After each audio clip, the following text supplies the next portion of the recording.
Jamen, vi har altid prøvet at kigge ud over Lindøs mure, og fordi at vi netop ikke har vel ligge alle æggene i samme kurv, så derfor så begyndte vi at tage lidt over fat i de kunder, vi havde i periferien, og tilbyde nogle serviceydelser som levering af mandskab og så videre til dem. Ja, og det mandskab, vi leverer, hvad laver de, når de rykker ud? Det er smede, det er rørsmede, og det er certifikatsvejser. Hvad laver de? Hvad er det for opgaver, de sender dem ud på? Jamen, det kan være alt fra et skibshaveri, noget der skal ske hurtigt, og det kan være nedtagning af rørsystemer og opbygning af nye. Det kan være en speciel svejseopgave, som man måske ikke indehavs har svejser til at løse. Og det handler om, det der hedder offshore maritim, altså det er olieindustrien og gasindustrien og vindmøller osv. Ja, det har du ret i.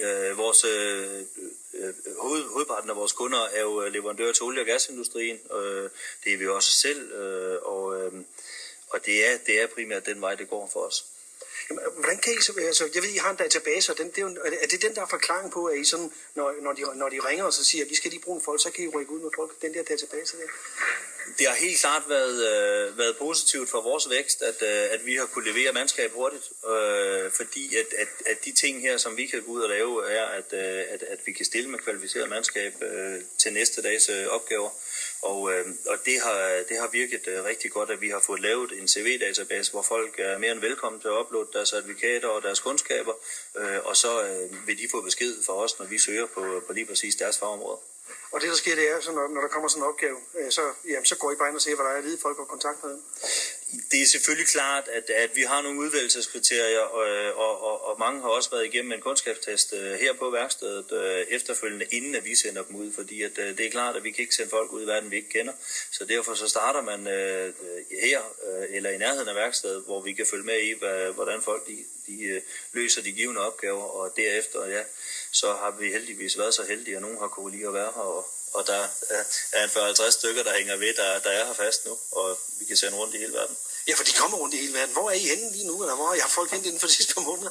Jamen, men i år der er det blevet til et projekt på Grønland, en fiskefabrik i Frankrig, en fiskefabrik i Polen. Vi løser opgaver i engelske vindmølleparker i øjeblikket, og noget renovation af en rig i Bergen. Så det er, man skal sige, man skal have lyst til at rejse også, ikke? Jo, man skal have lidt eventyr i blodet, det vil jeg sige. Og jeg ved godt, du også siger, at det gavner ikke noget, man bare er en god smed eller en god rørsmed eller noget. Man skal også have nogle andre evner, hvis man skal kunne arbejde for det. Man skal kunne selvfølgelig begå sig, når man er ude på de her opgaver, man er ude selvstændig, og man er firmaets mand, og det vil sige, at der er selvfølgelig nogle ting, som vi gerne vil have, der skinner igennem kvalitetsmæssigt og performancemæssigt, når man er der. Så hvis man skal, er det dit bud på også, hvis man vil klare sig i dag som firma, også, og måske også som arbejdsløs inden for den her branche, jamen, så skal man være klar til at rykke på sådan nogle opgaver her? Altså jeg vil helt klart sige, som firma her i lokalområdet, er man nødt til at prøve at kigge ud over Fyns vand, og så se, hvad der rører sig rundt omkring. Jo. Og vi er så heldige, at nordpå, der sker rigtig meget i øjeblikket i olie- og gasbranchen, altså offshore-markedet deroppe. Så det er det, man skal gøre? Det vil jeg mene i hvert fald. Det har da været vores vej indtil videre. Så.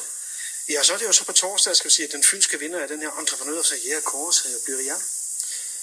Jeg vil være meget stolt og beæret, men samtidig er vi også godt klar over, at det er nogle gamle, velrenommerede og dygtige virksomheder, vi er op imod. Men vi håber, det er helt sikkert, og vi glæder os til det. Ja, pøje med det.